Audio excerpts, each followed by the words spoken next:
नमस्कार बच्चों, हिंदी की क्लास में आपका स्वागत है। हाँ बच्चों, आज मैं आपको पाठ सेकंड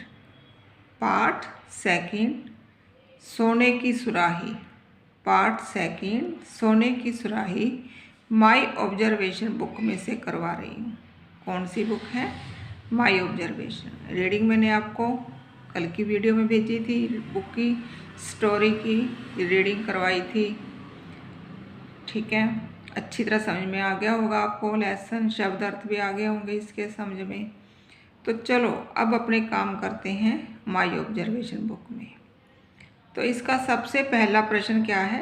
जांच के बिंदु। फर्स्ट है, सही कथनों के आगे राइट व गलत कथनों के आगे क्रॉस का निशान लगाएं। जून का महीना था, गर्मी बहुत कम थी। क्या आएगा? क्रॉस।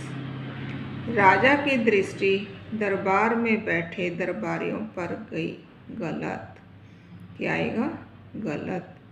दरबार में सभी लोग मंद मंद मुस्कुराने लगे। राइट। क्या आएगा? राइट। मुझे एक मिट्टी की सुराही मिल सकती है। क्रॉस। मुझे एक मिट्टी की सुराही मिल सकती है। क्रॉस। सोने की सुराही हटाकर इस सुराही में पानी भर कर रख दो। गलत। यह तो सोने की सुराही है, इसमें पानी कैसे ठंडा होगा? राइट। महाराज हैरानी से देखते ही रह गए। राइट। ये एक बार आप अच्छी तरह देख लो। जून का महीना था, गर्मी बहुत कम थी। गलत। ठीक है, ये सभी मैं आपको बुक में करवा रही हूँ। आपने भी बुक में ही काम करना है, नोटबुक में काम नहीं करना, बुक में ही काम करना है, डिस्कवरी का भी और माई ऑब्जर्वेशन का भी। तो अब मैं कौन सी बुक करवा रही हूँ आज आपको? My observation. ठीक है, अब इसका फर्स्ट प्रश्न हो चुका, अब मैं करवा रही हूँ सेकंड। उचित शब्द चुनकर रिक्त स्थानों की पूर्ति कीजिए। उचित शब्द चुनकर रिक्त स्थानों की पूर्ति कीजिए। मिट्टी, बदसूरत, पसीने, उबला, विद्वान, दृष्टि, सुनार। फर्स्ट, डैश की बूंदें उनके माथे पर चमक रही थी। तो क्या आएगा? पसीने की बूंदें। फर्स्ट में क्या आएगा? पसीने की बूंदें उनके माथे पर चमक रही थी। राजा की डैश दरबार में बैठे महाकवि कालिदास पर गई। तो क्या आएगा? दृष्टि। राजा की दृष्टि दरबार में बैठे महाकवि कालिदास पर गई। कालिदास आप अत्यंत डैश और गुणी हैं। कालिदास आप अत्यंत विद्वान और गुणी हैं। दरबार से निकलकर कालिदास एक डैश के पास गए। तो क्या आएगा? सुनार। क्या आएगा? सुनार। सुराही में डैश पानी भर रखा है क्या? उबला। सुराही में उबला पानी भर रखा है क्या? डैश की सुराही किधर गई? मिट्टी की। इस डैश सुराही से पानी पीना आपको शोभा नहीं देता। इस बदसूरत सुराही से पानी पीना आपको शोभा नहीं देता। फर्स्ट में क्या आएगा? पसीने, सेकंड दृष्टि, थर्ड विद्वान, फोर्थ सुनार, फिफ्थ उबला, सिक्स मिट्टी, सेवंथ बदसूरत। अच्छी तरह देख लो मेरे बच्चों। ठीक है, फर्स्ट पेज मैंने आपको करवा दिया, यानी कि पेज नंबर 15। पेज नंबर 15 में आपको करवा रही हूँ, ये कंप्लीट हो चुका है। अब मैं करवाऊँगी पेज नंबर 16। ये देखो, पहले तो क्या है, इसको पढ़ना है।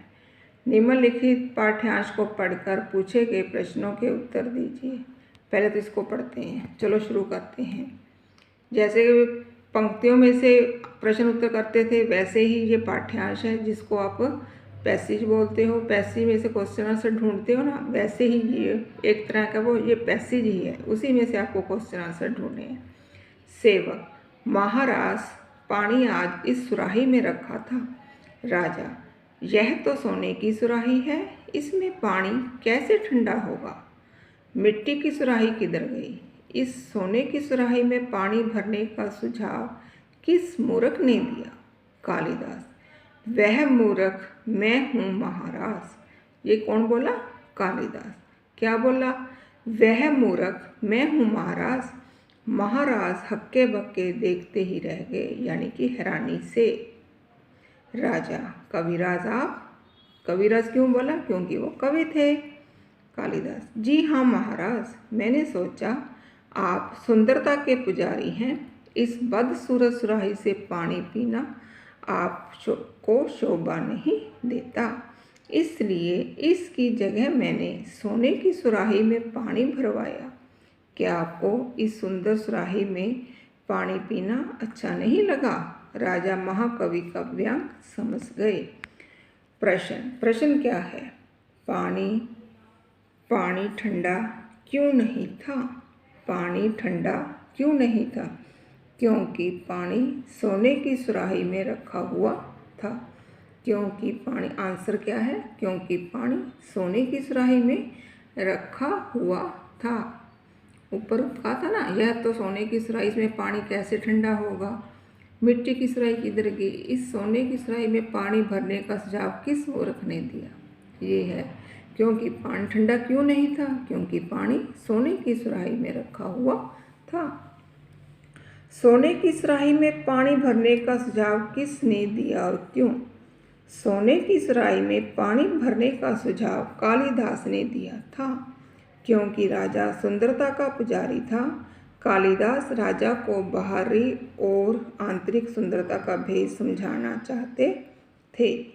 सोने की सुराही में पानी भरने का सुझाव कालिदास ने दिया था, क्योंकि राजा सुंदरता का पुजारी था। कालिदास राजा को बाहरी और आंतरिक सुंदरता का भेद समझाना चाहते थे। कालिदास के अनुसार राजा किसके पुजारी थे और क्यों। कालिदास के अनुसार राजा सुंदरता के पुजारी थे, क्योंकि उन्होंने कालिदास से कहा था कि अगर कविताओं की तरह आपका रूप भी सुंदर होता तो कितना अच्छा होता। कालिदास के अनुसार राजा सुंदरता के पुजारी थे, क्योंकि उन्होंने कालिदास से कहा था कि अगर कविताओं की तरह आपका रूप भी सुंदर होता तो कितना अच्छा होता। अब देखो नेक्स्ट, महाकवि का व्यंग क्या था। आप सुंदरता के पुजारी हैं, इस बदसूरत सुराही से पानी पीना शोभा नहीं देता, इसलिए इसकी जगह मैंने सोने की सुराही में पानी भरवाया। क्या आपको इस सुंदर सुराही से पानी पीना अच्छा नहीं लगा। महाकवि का व्यंग क्या था। आप सुंदरता के पुजारी हैं, इस बदसूरत सुराही से पानी पीना शोभा नहीं देता, इसलिए इसकी जगह मैंने सोने की सुराही में पानी भरवाया। क्या आपको इस सुंदर सुराही से पानी पीना अच्छा नहीं लगा। ठीक है, ये तो थे आपके प्रश्न उत्तर। ये पाठ्यांश में से जो प्रश्न उत्तर थे ये मैंने आपको करवा दिए, अच्छी तरह देख लो। ये आपके क्वेश्चन आंसर यानी कि पेज नंबर 15 और 16 पूरा हो चुका है। इधर 70 पेज पर एक प्रश्न है आपका, वो मैंने इसी का एक प्रश्न है वो भी मैंने आपको करवा दिया। कल मैं आपको नेक्स्ट करवाऊंगी उपसर्ग व प्रत्यय वाला। ठीक है, इसको अच्छी ये आपने ऑब्जर्वेशन बुक में से ही काम करना है, किसी और में नहीं करना। ऑब्जर्वेशन बुक का काम है, पेन से काम करना है, पेंसिल से काम बिल्कुल नहीं करना। ठीक है, धन्यवाद। समझ में आ गया ना। धन्यवाद बच्चों।